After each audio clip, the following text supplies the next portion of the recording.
బెట్టి వేసి గెలిచిన డబ్బుల కోసం ఒక్కొక్కరు ఎలా కొట్టుకుంటున్నారో చూడండి.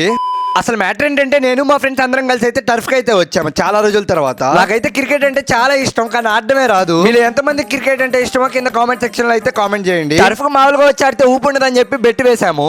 అక్షరాలు ఎంతో తెలుసా? ₹2. ఇప్పుడు ఈ ₹2 బెట్ వేసి మ్యాచ్ అయితే ఆడబోతున్నాం. ఇంకా నాకు క్రికెట్ రాదు కాబట్టి మనమే దొల్లుడు పుచ్చకాయ అనమాట. అందుకే నేను తీసుకొని వికెట్ కీపింగ్ లో పెట్టారు. ఆ బాల్ ని బ్యాట్స్మెన్ కి ఏంటారు అంటే నాకేసి దొబ్బుతున్నారు. అందుకే వీళ్ళకి ఇలా కాదని చెప్పి బాల్ రాకముందే వికెట్ అయితే దోసేసా. ఇంకా సచ్చినట్టు నాకైతే బ్యాటింగ్ ఇచ్చారు. మళ్ళీ బాల్ కానీ కొడితే వాళ్ళు పట్టుకోలేరని చెప్పి అన్ని వదిలేసా. లాస్ట్ బాల్ 6 కొడితే చెన్నై తుప్పల్లో కొడితే హైదరాబాద్ ఉప్పల్లో పడింది. అందుకే నేను 6 కొట్టింది.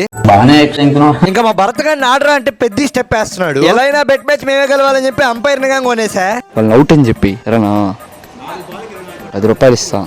₹2 పెట్టాము ప్లీజ్. అడిగితే ₹2 బెట్ మ్యాచ్ కి ₹10 ఇచ్చి అంపైర్ గా కొనేసాం. మనం ఇచ్చిన ₹10కి అంపైర్ కకృతి పడి వాళ్ళు కొట్టిన స్కోర్ అంతా మార్చేసాడు. మొత్తానికి మనమే గెలిచాం. మనకు కావాల్సిన డబ్బులు కాదు పరువు. డబ్బులు పోతే మళ్ళీ తెచ్చుకోవచ్చు కానీ పరువు పోతే మాత్రం తెచ్చుకోలేము. నెక్స్ట్ టైం మీరు కానీ అంపైరింగ్ అని చేసి తరిగి కొడతారు. సరే మరి అలా మీ లెక్కి యూట్యూబ్ లో సబ్స్క్రైబ్ చేసుకోండి, ఇన్స్టాలో ఫాలో చేసుకోండి. By by, Tata.